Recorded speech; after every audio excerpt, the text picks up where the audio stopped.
فإن أصدق الحديث كتاب الله وخير الهدي هدي محمد صلى الله عليه وسلم عن سيدنا أبي هريرة رضي الله عنه قال قال رسول الله صلى الله عليه وسلم آج جو حدیث شریف ہم آپ کے سامنے پیش کر رہے ہیں یہ زجاجۃ المصابیح کی کتاب الایمان کا باب الاعتصام بالکتاب والسنہ چل رہا ہے، یعنی قرآن و حدیث کو مضبوطی سے تھام لینا اور اس کو عمل کرنے کا بیان ہے۔ سیدنا ابو ہریرہ رضی اللہ تعالیٰ عنہ سے روایت ہے کہ رسول اللہ صلی اللہ علیہ وسلم نے ارشاد فرمایا مثلی کمثل رجل استوقد نارا۔ آپ کو پچھلی حدیث میں یہ بات کی جا چکی تھی کہ نبی کریم صلی اللہ علیہ وسلم یہاں بیان فرما رہے ہیں کہ جو علم آپ لائے ہیں، جو علم رسالت آپ لے کر آئے ہیں اور جس کے ساتھ آپ کو مبعوث کیا گیا ہے، اس کو آپ مثال کے ذریعے سمجھا رہے ہیں۔ ایک یہ اللہ تعالیٰ نے اپنے رسول کریم صلی اللہ علیہ وسلم کو ایک غیر معمولی یہ خاصہ عطا فرمایا کہ کسی بڑے سے بڑی چیز کو مختصر انداز میں اور آسان مثالوں کے ذریعے جو سمجھانے کا فن اور ہنر اللہ تعالیٰ نے آپ علیہ السلام کو عطا فرمایا، پوری دنیا میں کوئی اس کی مثال نہیں لا سکتا۔ ایسی چیزیں جس کے اندر لوگ سوچتے اور ذہن لگاتے اور بالکل پریشان ہو جائیں اور کوئی حل نہیں کر سکے، نبی کریم صلی اللہ علیہ وسلم بڑے آسان انداز میں مختصر لفظوں میں مثالوں کے ذریعے اتنا آسانی سے سمجھا دیتے کہ شہر والے بھی سمجھ جاتے، گاؤں والے بھی سمجھ جاتے۔ تو یہ بھی آپ علم نبوت کی مثال یہاں پر بیان فرما رہے ہیں۔ میں آپ کو ایک مثال کرتے ہوئے آگے حدیث شریف کی طرف لے آتا ہوں۔ نبی کریم صلی اللہ علیہ وسلم نے ارشاد فرمایا کہ جنتی یہ سعادت پائیں گے کہ اللہ تعالیٰ کا وہ بے حجاب کھلے عام اللہ تعالیٰ ان کو دیدار کرائے گا اور جنتی اللہ کا دیدار کریں گے۔ کب؟ اس دنیا میں نہیں، اس عالم میں جنت میں جانے کے بعد جنتی اللہ تعالیٰ کا دیدار کریں گے۔ اور صحابہ کے ذہن میں بعض حضرات جو گاؤں کے دیہات کے ہر قسم کے لوگ آتے تھے کہ کوئی بھی بات سنتے تو اشکال پیدا ہوتا تھا، کوئی سوال ذہن میں آتا تھا اور وہ شرماتے نہیں تھے، پوچھ لیتے تھے کوئی بھی ذہن، کیونکہ اگر سوال کوئی ذہن میں اٹھ رہا ہے اور تشدد وقت اس کا جواب نہ ملے تو وہ ہمیشہ وہ سوال ذہن میں ویسے ہی بسا ہوا رہتا ہے۔ اسی لیے اگر کوئی سوال اٹھ رہا ہے اس کو نوٹ کر کے محفوظ کر لیں، جب بھی موقع ہو اہل علم سے پوچھ لیں تاکہ شیطان وہ پھر کوئی غلط وسوسہ اگر آ چکا ہے، کوئی اشتعال اگر ذہن میں پیدا ہوا تو شیطان اس کے ساتھ وسوسہ جاری کرتا ہے اور ذہن کو ادھر ادھر بھٹکاتا ہے۔ اسی لیے کوئی بھی ایسی چیز جو سمجھ میں نہ آئے فوراً کسی اچھے عالم دین سے جو دین کا ماہر ہو، علوم کا جاننے والا ہو، ان سے رجوع کر کے تشفی وقت جواب حاصل کر کے وہ شکوک و شبہات کو دور کر لیں گے۔ تو جب انہوں نے سنا کہ اللہ تعالیٰ کا ہم دیدار کریں گے، جنت میں اللہ تعالیٰ ہمیں اپنا دیدار کروائے گا، اب وہ جو بعض حضرات تھے جو کھیتی باڑی کرنے والے بھی ہوتے تھے، گاؤں کے دیہات کے وہ حضرات بھی آتے تھے بولنے والے قسم کے، ان کے ذہن میں جو بھی سوالات پوچھ لیتے تھے، پوچھے حضور ہم جب کسی کو دیکھتے ہیں اور سب مل کے جب کسی کو دیکھنا چاہتے ہیں تو ہجوم لگ جاتا ہے، ہجوم ہو جاتا ہے۔ اب حضور صلی اللہ علیہ وسلم کی بارگاہ میں حاضر ہوتے تو یہاں پر بھی ایسے ہجوم لگتا تھا کہ آپ وضو فرماتے تو آپ کے وضو کرنے کو دیکھنے کے لیے اور وضو کا پانی اپنے ہاتھوں میں لینے کے لیے ایک دوسرے پر سبق کرتے، ٹوٹ پڑتے تھے صحابہ، حالانکہ اتنا پاگل رہنے والے لیکن ان کا تبرک حاصل کرنے کے لیے ایک دوسرے سے سبق کرتے جاتے اور دیکھنا چاہتے تھے۔ دنیا میں اور بھی مشاہدے ہیں، جب کسی کو سب مل کر ایک سے ایک جگہ متوجہ ہو جائیں تو بھیڑ لگے گی، ازدحام تو ہوگا نا، تو کہنے لگے سب مل کر، اور جنت اتنے ہزاروں کی تعداد میں جنتی ہیں، سب کے سب اللہ کا دیدار کریں گے، تو کیا اس کو بھگدڑ نہیں ہوگی، کوئی ازدحام نہیں ہوگا، کوئی ہجوم نہیں لگے گا، اور سب مل کے اللہ کو دیکھنے کے لیے اجازت مل جائے تو ایک دوسرے کو تو سبقت کریں گے، جھوٹ پڑیں گے کہ ایسے لوگ میں تو بھگدڑ ہو جائے گی، اور کیسے دیکھ پائیں گے؟ سکون سے، چین سے اور اطمینان سے اللہ کا دیدار کیسے نصیب ہو سکتا ہے جب ایک ہی وقت میں سب دیدار کر رہے ہیں تو بھگدڑ ہو جائے گی؟ ان کے ذہن میں سوال آیا، بات سمجھ میں نہیں آئی تھی۔ اب دیکھیے اس انداز سے آپ نے مثال سے میں سمجھائی بات، پھر ہمیشہ کے لیے وہ جو ان کے ذہن میں سوال اٹھ رہا تھا ختم ہو جاتے ہیں، تو اطمینان فرمایا ہدایت۔ آپ کو کیا اشکال ہے کہ اللہ کو دیکھنے کے لیے جب سب مل کے ایک ساتھ دیکھیں گے تو ہجوم ہوگا، بھگدڑ ہوگی، اور یہاں سے وہاں لوگ بھاگیں گے، اور پھر ایسی بھگدڑ کی دیدار کیسے ہو سکے گا؟ فرمایا ادھر آؤ، فرمایا دیکھو جب رات میں چاند نکلتا ہے نا، چاند نکلتا ہے اور رات میں چاند نکل کر چمکتا ہے، تم چاند دیکھتے ہو؟ ہاں ہم دیکھتے ہیں، نہ وہ بھی دیکھتے ہیں، ہم وہ بھی دیکھتے ہیں، یہ بھی دیکھتے ہیں، یہ بھی دیکھتے ہیں، ہزاروں ہزاروں لوگ مل کے ایک ہی وقت میں چاند کو دیکھتے ہیں۔ جب چاند نکلتا ہے رات کے وقت چاند چمک رہا ہے، یا پھر رمضان کا چاند نکل رہا ہے، عید کا چاند ہے، سب لوگ مل کر ایک ساتھ لوگ دیکھ رہے ہیں، کیا سب ایک ساتھ چاند کو دیکھنے کی وجہ سے کوئی بھگدڑ ہوئی؟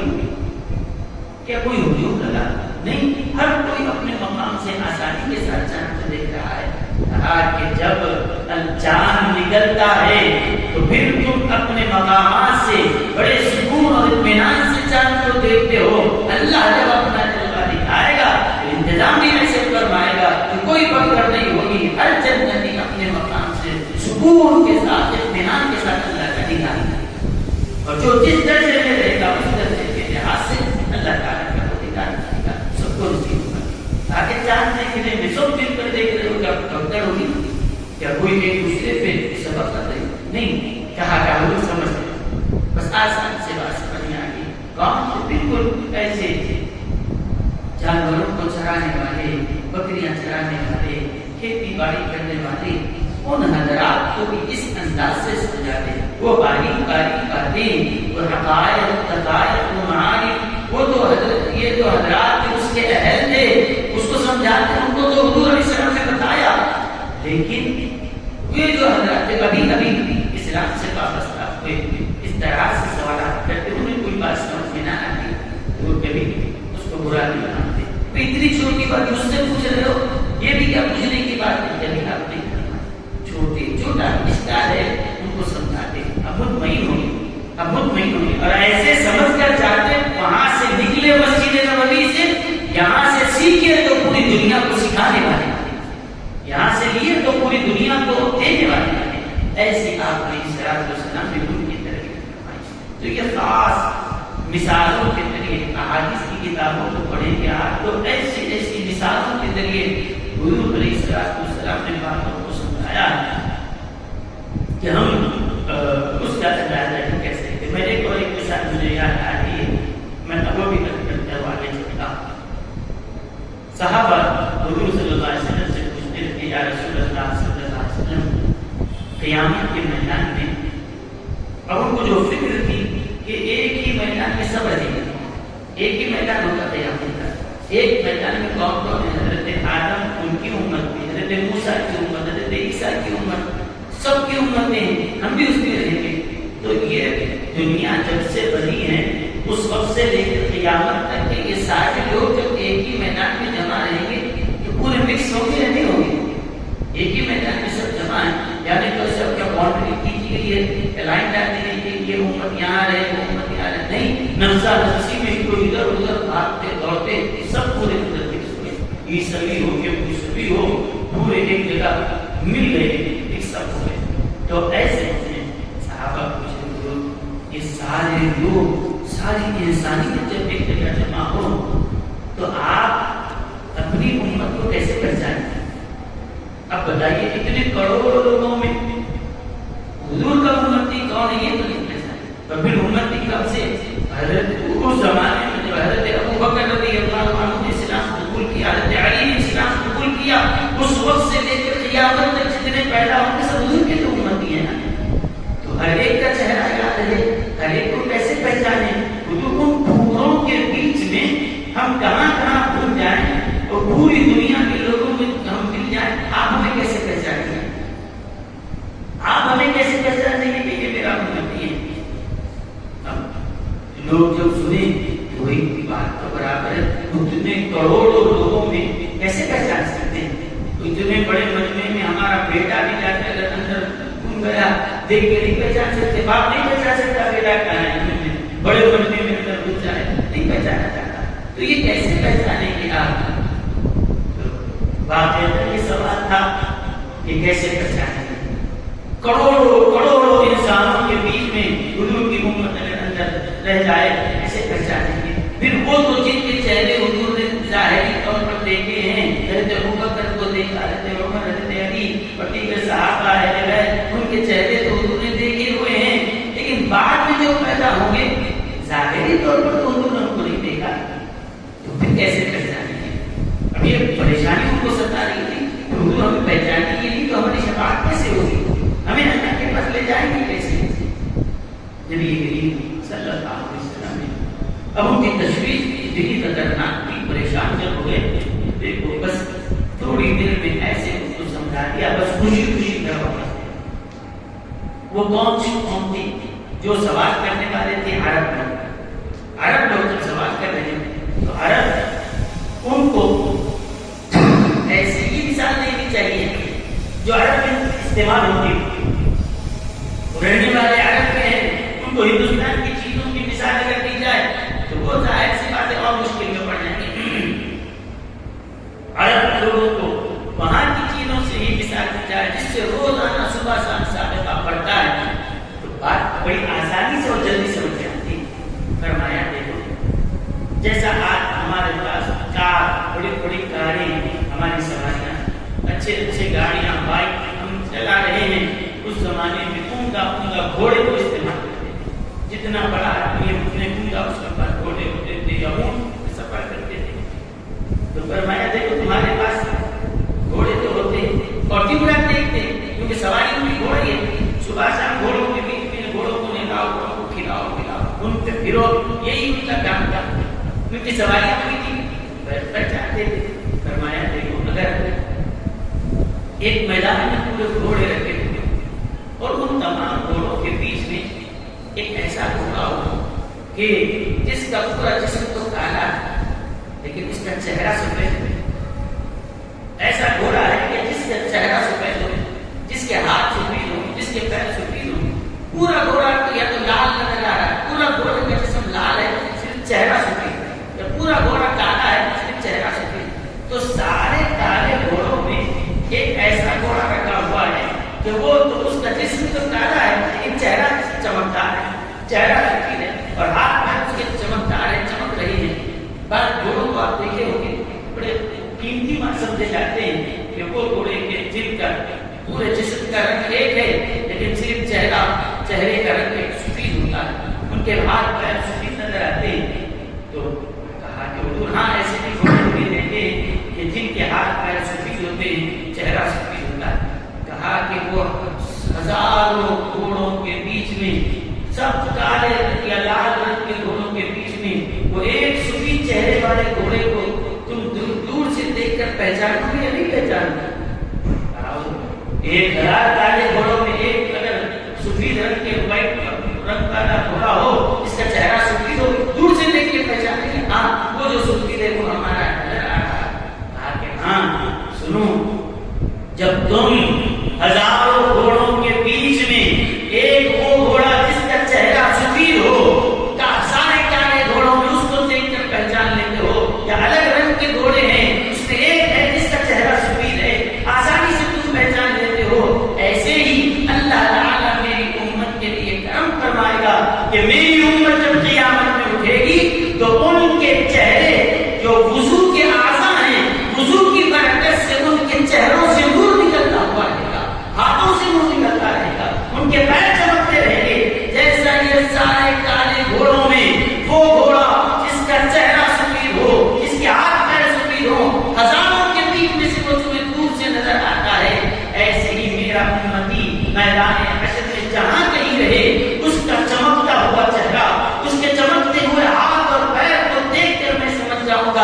کہ جس کے چہروں سے نور نکل رہا ہے وہی میرا نبی ہے، کہ اعضائے وضو چمک رہے ہیں، یہ یہاں سے یہاں تک نور نکل رہا ہے، یہ ہاتھ میں پورا کونیوں تک پورا نور نکل رہا ہے، پورا چہرے سے نور نکل رہا ہے، سر سے نور نکل رہا ہے، پیر چمک رہے ہیں۔ سارے لوگ دیکھیں گے ہمارے ہاتھ نہیں چمکتے، اس کا ہاتھ چمک رہا ہے، ہمارا چہرہ نہیں چمک رہا ہے، اس کا چمک رہا ہے۔ سب کہیں گے ہم کسی اور کے امتی ہیں، یہ مصطفیٰ ذات رحمت صلی اللہ علیہ وسلم کا امتی ہے، یہ نبی کے آخر الزمان صلی اللہ علیہ وسلم کا امتی ہے۔ اب سوال کرنے والے مجھے ہزاروں گھوڑوں کے بیچ میں وہ سفید گھوڑا آسانی سے پہچانا جاتا ہے، ایسے ہی اگر ہمارے آقا وجود سے نور نکلتا ہوا تھا، آپ آسانی سے آپ ہمیں پہچان لیں گے، بس آپ پہچان لیں گے، بس آسانی سے چن چن کے آپ ہماری شفاعت فرمائیں گے، بس کوئی تکلیف بنا۔ تو یہ بھی ایک خاص فن ہے، یہ خاص فن ہے، یہ اللہ تعالیٰ نے اپنے رسول صلی اللہ علیہ وسلم فرمایا کہ میں نے مثال کے طور پہ دو باتیں لکھی اور باریک باریک مضامین جو لوگوں کی سمجھ میں نہیں آتے تھے آسانی سے مثال سے کر اردو سمجھا دیتے کہ بس سب مطمئن ہو جاتے، آسانی سے بات سمجھ میں آ جاتی۔ اور ہم جس کی کتاب پڑھ رہے ہیں حضرت محدث رسن سید عبداللہ شاہ صاحب رحمۃ اللہ، یہ ہمارے علاقے میں ایسی شخصیت ہے، علامہ ابو الوفا افغانی رحمۃ اللہ علیہ فرماتے ہیں کہ ضرب الامثال کا ایک خاص ملک حضرت محدث رسن کو عطا ہوا تو کسی اور کو یہاں کے پاس مدد نہیں آئی، یعنی کسی چیز کو مثال دے کے سمجھانے کا ملک جو حضرت عبداللہ شاہ صاحب کو عطا ہوا۔ اسی لیے آپ نے اردو کی کتابوں میں پڑھی کتنے حسین انداز سے مثالیں دے کر بات کو سمجھاتے ہوئے جاتے ہیں، آپ پڑھیں گے تو آپ کو سمجھ میں آ سکتا ہے۔ تو حضور صلی اللہ علیہ وسلم یہ دوسری مثال دے رہے، پہلی مثال تو آپ اس لیے جس میں پڑھ لی ہے، یہ میری مثال کیسی ہے اردو میں فرمایا، ایک اعلان کرنے والا آ کر اطلاع دے رہا ہے کہ دیکھو تم پہ حملہ ہونے والا ہے، اپنے آپ کا بچاؤ کرو، یہ حدیث گزر چکی ہے۔ اب بات وہی ہے، دوسری مثال کے ذریعے فرما رہے ہیں، سنو مثلی کا مطلب رجل، میری مثال اس آدمی کی طرح ہے، کیسے ہے؟ استوقد نارا، اس نے آگ کو روشن کیا، اندھیرا تھا، ہر جگہ اندھیرا تھا، اور اس اندھیرے ماحول میں پوری دنیا جو تاریکی میں ڈوبی ہوئی تھی، ایک شخص آیا اور اس نے اس اندھیرے ماحول میں کیا کیا؟ آگ کو روشن کر دیا۔ آگ کو روشن کرنے کے بعد فلما اضاءت ما حوله، جب آگ روشن ہوئی اور روشن کرنے کے بعد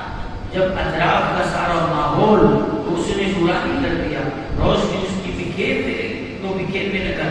تو اس کے بعد کیا ہوا؟ دیکھیے آپ، جعل الفراش وهذه الدواب التي تقع في النار يقعن فيها، وہ آدمی جس نے آگ لگائی، آگ لگا دینے کے بعد ہوا کیا؟ وہ جو پتنگے ہوتے ہیں، چھوٹے چھوٹے کیڑے، وہ آگ کو دیکھ کر وہ سمجھ رہے ہیں کہ آگ روشنی کی چیز ہے، چمک چمک کی چیز دکھ رہی ہے، کیڑے آگ اس کے اندر گر رہے ہیں، وہ سمجھتے ہیں کہ کوئی چمک والی چیز ہے، لیکن جیسے ہی آگ میں گیا کیڑا جل کر مر گیا۔ اور ایسے ہی فراش، فراش کہتے ہیں وہ پتنگ پروانے کو آپ چراغ جلائیے، چھوٹے چھوٹے چھوٹے کیڑے ہیں، وہ آ کر شمع میں گھس جاتے ہیں، آگ کے اندر داخل ہو جاتے ہیں، بس داخل ہوا وہ جل کر ختم ہو جاتا ہے۔ مگر وہ یہ کیا سمجھ کے آ رہا ہے؟ وہ ایک آگ دکھ رہی ہے، وہ سمجھ رہا ہے کہ بہت چمک چمک کی چیز ہے اور بہت خوبصورت نظر آ رہی ہے، چمک چمک کی دکھنے کی وجہ سے وہ اندر گیا اور جیسے ہی کودا چل گیا۔ آگ لگائی، آپ کتنے کیڑے کتنے پروانے اس کے اندر بے موت کے مارے جاتے ہیں، گرتے، وہ خدا کے گرتے، کوئی ان کو پکڑ کے لے جا کے آگ میں نہیں ڈالتا، ان کیڑوں کو کوئی پکڑ کے لے جا کے آگ میں ڈالتا، وہ خود سے جاتے ہیں۔ خود سے کیوں جا رہے ہیں؟ دھوکہ کر کے جا رہے ہیں، ورنہ وہ یہ سمجھ رہے ہیں کہ دیکھنے میں کتنی چمکدار آگ نظر آ رہی ہے، باہر سے جتنی چمکدار ہے اندر بھی شاید ویسے ہی چمکدار ہے، دھوکہ کھائے اور اس چمک کو دیکھ کر داخل ہو گئے اور جل گئے۔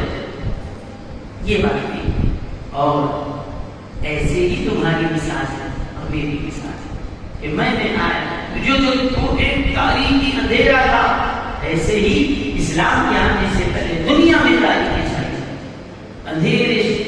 میں ایک شخص آیا اور آگ لگائی اور روشنی جلائی، ایسے ہی اس اندھیری اور جہالت میں ڈوبی ہوئی اس تاریخ دنیا کے اندر میں نے اسلام کا چراغ لگایا، میں نے اپنے دین کا چراغ لگایا۔ اب دین کا چراغ جب لگایا، روشنی پھیلانا میرا کام تھا، لیکن اس روشنی کو پھیلانے اور آگ کو لگانے کا مقصد کیا تھا اور اس کو استعمال کون کر رہا ہے، اس میں بہت بڑا فرق ہو گیا کہ یہ آگ لگانے والے کا مقصد کیا تھا، جس نے آگ لگایا۔ آپ اپنے گھر میں چراغ لگاتے ہیں تو مقصد کیا ہوتا ہے کہ آپ کی یہ نیت ہوتی ہے آئے تو کیڑے جل کے اس میں مر جائیں، کیڑوں کو جلانے کے لیے سے آگ لگا، آپ چولہا لگا رہے ہیں یا آگ لگا رہے ہیں، آپ کی نیت کیا ہے؟ چولہا جلے گا، کھانا پکائے گا۔ چراغ کیوں لگاتے ہیں؟ تاکہ یہ اندھیرے میں کچھ روشنی مل جائے، اسی لیے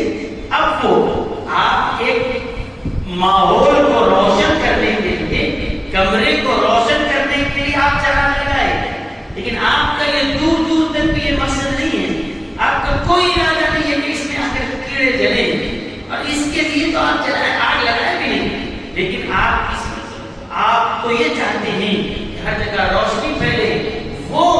اپنی طرف سے آ کر گر گر کے مر رہا ہے کیڑا، اس میں ہم آگ جلانے والے کا کوئی قصور ہے؟ کوئی اس کو نہیں بول سکتا اگر یہ آگ ہی جلاتا تو وہ بیچارہ کیڑا، وہ اگر شمع جلتی ہی نہیں تو پروانہ بے موت مرتا ہی نہیں، شمع اگر جلائی نہیں جاتی تو بیچارہ پروانہ بے موت مرتا ہی نہیں۔ یہ فلسفہ غلط ہے، یہ فلسفہ غلط ہے۔ کیوں کہ شمع جلانے والے کی یہ نیت کے لیے کہ کیڑوں کو مارنے کے لیے، پروانے کو جلانے کے لیے آگ نہیں لگایا، وہ آگ لگایا ہے تاکہ روشنی کی، تو وہ کیڑے کو بھی یہ چاہیے تھا جیسے اور لوگ روشنی سے فائدہ اٹھا رہے ہیں، تو بھی روشنی سے فائدہ اٹھائے، بجائے فائدہ اٹھانے کے تو روشنی کو دیکھ کر دھوکہ کھا گیا، ظاہری چمک کو دیکھا اور پورا اپنی جان سے ادھار ہو بیٹھا۔ ایسے ہی فرماتے ہیں میں نے آ کر یہ اسلام کا چراغ لگایا ہے۔ اب یہاں پر آنے کے بعد دیکھ رہا ہوں میں کہ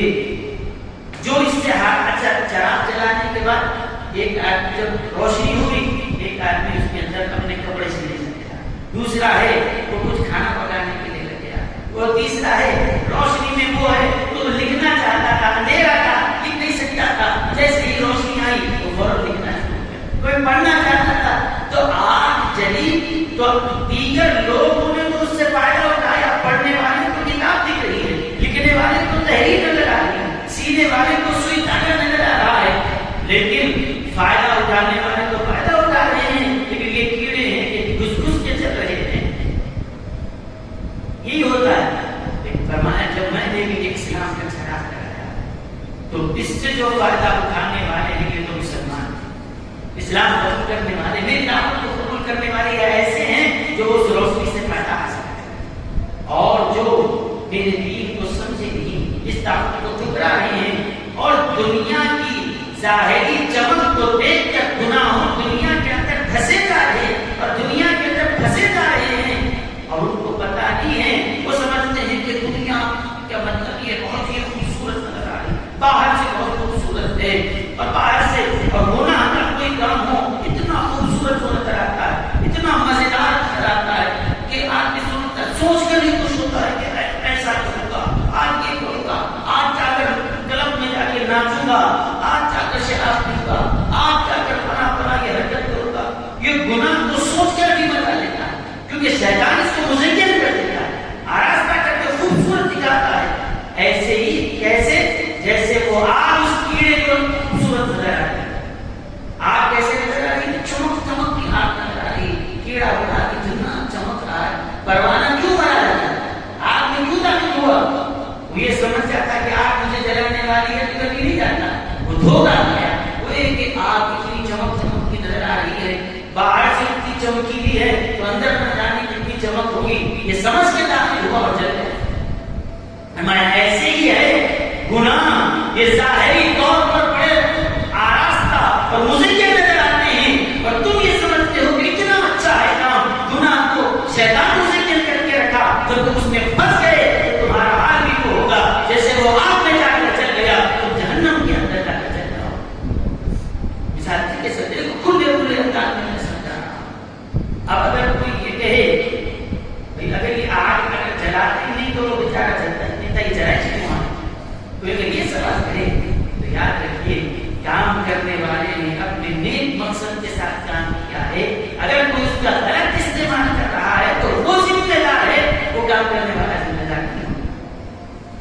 جیسا کہ آپ دیکھیے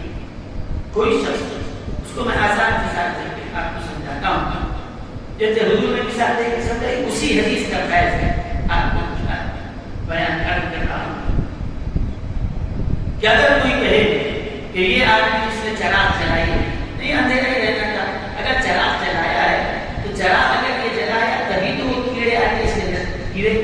پروانہ آ کے گرا. اگر یہ چراغ جلاتے ہیں تو وہ کیڑے مرتے بھی نہیں جلاتا تو اچھا ہوتا، کیڑے بچ جاتے. لیکن کیڑوں کو بچانے کے لیے اتنے جو لوگ جن کو روشنی کی ضرورت ہے کیا ان کو محدود رکھا جائے گا؟ لیکن ہاں، اور یہ جلا ہے اور مرا ہے تو کوئی اس کو لا کے پکڑ کے نہیں ڈالے، اپنی نادانی سے، اپنی غلطی سے گزرا. تو بنانے والے کا مقصد تو نیک ہے، اچھا ہے، لیکن اس کا کوئی غلط استعمال کر رہا ہے تو ذمہ دار کون ہوگا؟ بنانے والا یا غلط استعمال کرنے والا؟ غلط استعمال کرنے. اس کی مثال جیسی ہے، ایک آدمی محنت کر رہا ہے، اس کی زمین وہ کیا کیا، ایک باغ بنایا،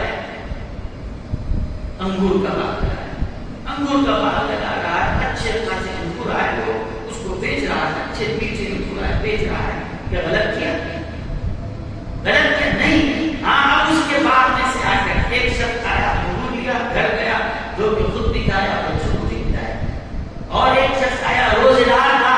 وہ آیا، انگور لیا، گھر گیا، افطار میں وہ انگور کھایا.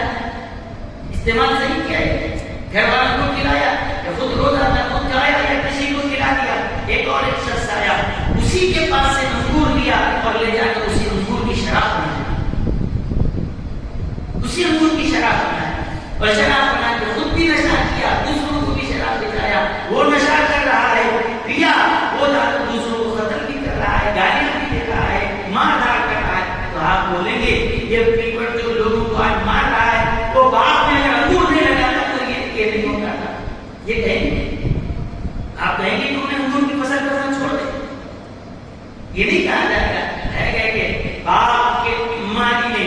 انگور کا باغ لگانے والے نے تو نیک نیتی کے ساتھ، اچھے مقصد کے ساتھ کیا، وہ گناہگار نہیں ہے، بلکہ اس کو دیکھ کر غلط چیز میں استعمال کر کے، نشے والی چیز جس نے بنایا اس کو شراب بنایا، وہ انگور کا شربت بنا کے پی رہا ہے، وہ کوئی گناہگار نہیں ہوا. ویسے ہی کھا رہا ہے تو گناہگار نہیں، اس کو سڑا کے، نشہ پیدا کر کے، شراب بنا کے یہ استعمال کر رہا ہے، وہ دوسروں کو بیچ رہا ہے. یہ غلط ہے. اس کی غلطی کی وجہ سے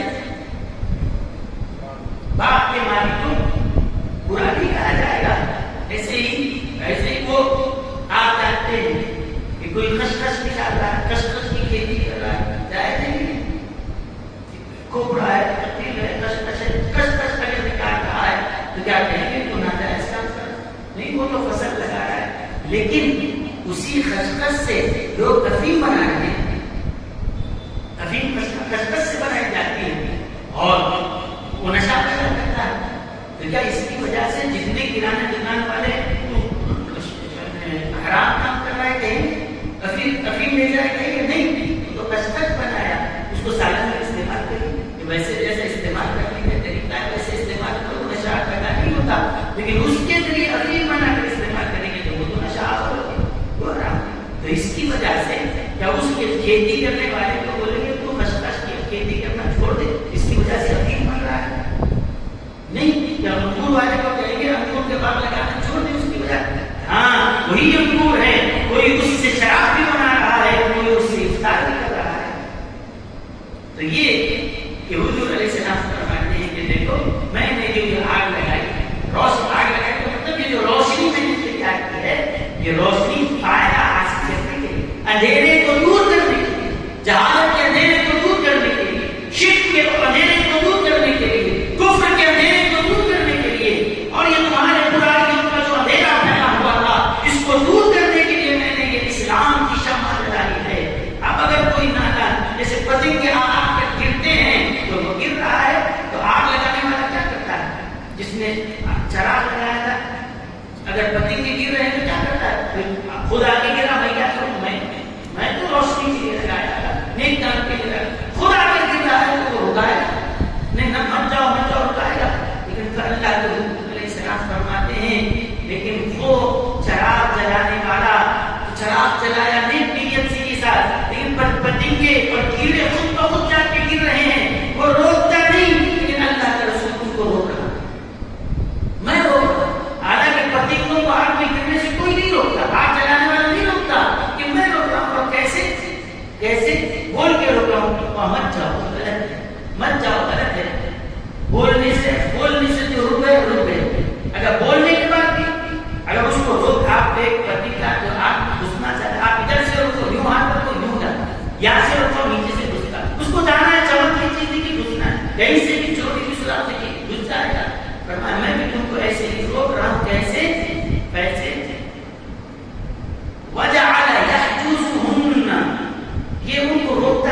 ایسے ایسے کر کے روک رہا ہوگا فَأَنَا آخِذٌ بِحُجَّتِكُمْ، میں صرف زبان سے روکنے والا نہیں ہوں، میں صرف ہاتھ سے روکنے والا نہیں ہوں، بلکہ میں تمہاری تم آگ میں جو گر رہے ہو نا، تمہاری کمروں کو پکڑ پکڑ کے آگ سے کھینچ کے نکالوں، تم دوزخ میں گر رہے ہو جا کر، میں صرف یہ نہیں کہتا کہ وہاں دوزخ میں مت جاؤ، گڑا ہے مت گرو نہیں، اگر کوئی یہ کہے آگے گڑا ہے مت جاؤ، یہ بھی بڑا احسان ہے اس کا، لیکن اس سے بڑا چاہنے والا وہ ہے آگے مت جاؤ، پھر بھی تو جاتا ہے کیا کرتے ہیں نکو جاؤ ان کو جاؤ بولنے کے بعد بھی جا رہا ہے، چاہنے والا ہو تو ہاتھ پکڑ کے بھائی مت جاؤ، مت جا گر جائے گا، مت جاؤ برباد ہو جائے گا، ہاتھ پکڑنے کے بعد بھی ہاتھ چھڑا کے جا رہا ہے تو گرتے گرتے اگر چاہنے والا ہو، جیسے اگر چولہا چل رہا ہو، بچہ دیکھا کہ آگ لگی ہوئی ہے، چمک چمک کی دکھ رہی ہے، بچہ کیا کرتا ہے آپ کو دیکھ کر چمک کی چیزیں سمجھ کر ہاتھ ڈالنا چاہتا ہے، اماں بولی بیٹا بچ جا، آگے وہ ہوتا چل جائے گا، ہاتھ نہیں بولے گی، اماں بول رہی گر گیا، اماں کیا کرتی ہے اس کے ہاتھ پکڑ کے بیٹے مت جا،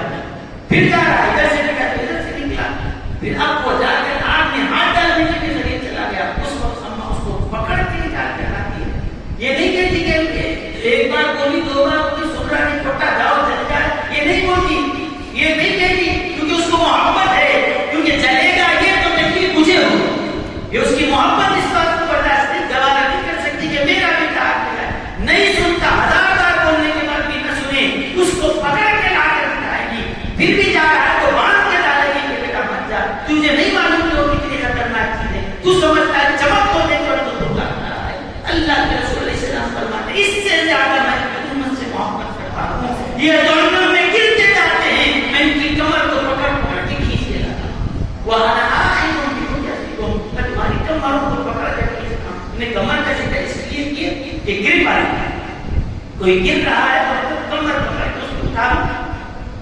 یہ گرپ کی جگہ ہے، آسانی سے اس کو پکڑ کے لا کر لائے، میں تمہاری کمر پکڑ پکڑ کر کھینچ کر نکال کر لا رہا ہوں، اور تم ہو کہ گھس گھس کر جائے، ہمیں کیوں روک رہے ہیں، ہمیں کیوں روک رہے ہیں، دن کی اچھی چمک چیز سے روک رہے ہیں، آج تجھے چمک نظر آ رہی ہے لیکن حقیقت میں وہ چمک نہیں، وہ آگ ہے، اس کے نقصان کو نہیں سمجھ سکتا، گناہ کا کیا اندر کتنا وبال کتنا زہر اور خدا کا کتنا قہر ہے وہ نہیں سمجھ سکتا، تجھے تو بس شیطان نے ایک چمک دکھاتی ہے، اس کی وجہ سے تم کو کہنے لگا ہے، اسی کو قرآن میں اللہ تعالیٰ نے کیا فرمایا، قرآن کریم میں فرمایا وَكُنْتُمْ عَلَى شَفَا حُفْرَةٍ مِّنَ النَّارِ، اور تم کہاں تھے، جہنم کے گڑھے کے کنارے پر تھے، فَأَنْقَذَكُم مِّنْهَا، اللہ نے تم کو وہاں سے نکالا ہے، کیسے، اپنے رسول کو بھیج کر تم کو وہاں سے نکالا ہے، وہاں سے اس کو اللہ نے نکالا ہے، تو یہ مثال سے کیا سمجھایا کرنے کو، میں نے یہ جو روشنی لگائی ہے اس میں اگر کوئی جا کر یہ روشنی فائدے کے خاطر نہیں لگائی، اور جو اندھیرے میں آ کر کوئی ایک روشنی پھیلا رہا ہے، تو ویسے ہی جب پوری دنیا میں اندھیرا چھایا تھا، میں نے آ کر اسلام اور اپنے دین کی روشنی پھیلائی ہے، اور تم کو اب یہ روشنی کا فائدہ کیا ہوگا، اس روشنی سے تم استفادہ کرو، اس روشنی ہے، اب تک راستہ نہیں دکھ رہا تھا، اب روشنی جیسے آگے راستہ بھی نظر آ رہا ہے، لکھنے والا لکھ سکتا ہے، پڑھنے والا پڑھ سکتا ہے، کام کرنے والا کر سکتا ہے، اب تم جو کام کرنا ہو کرو، میں نے تمہیں جو دین دیا اس کی روشنی سے فائدہ اٹھاتے ہوئے اپنی زندگیاں گزارتے رہو، لیکن اگر ظاہری چمک کو گناہوں کی دیکھ کر جاؤ گے تو تمہاری مثال کیسی ہوگی، اس پروانہ کی طرح ہوگی جو شمع پر گر کر اپنے آپ کو جلا، ان چھوٹے چھوٹے کیڑوں کی طرح، لوگوں کو کیا کہیں گے، نادان کا چل کر گیا، اپنے ہاتھ سے خود اپنے موت پر گیا ہے،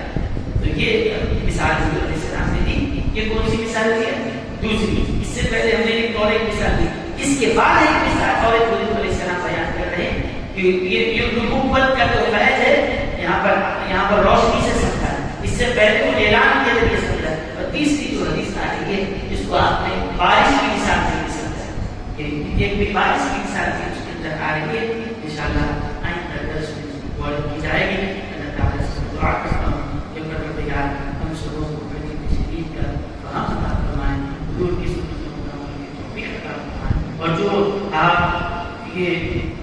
دین آپ نے دیا جو روشنی ہمیں عطا کی ہے اس سے استفادہ کرنے کی توفیق عطا فرمائیں، اس کو نور ہماری زندگیوں میں ہمارے گھروں میں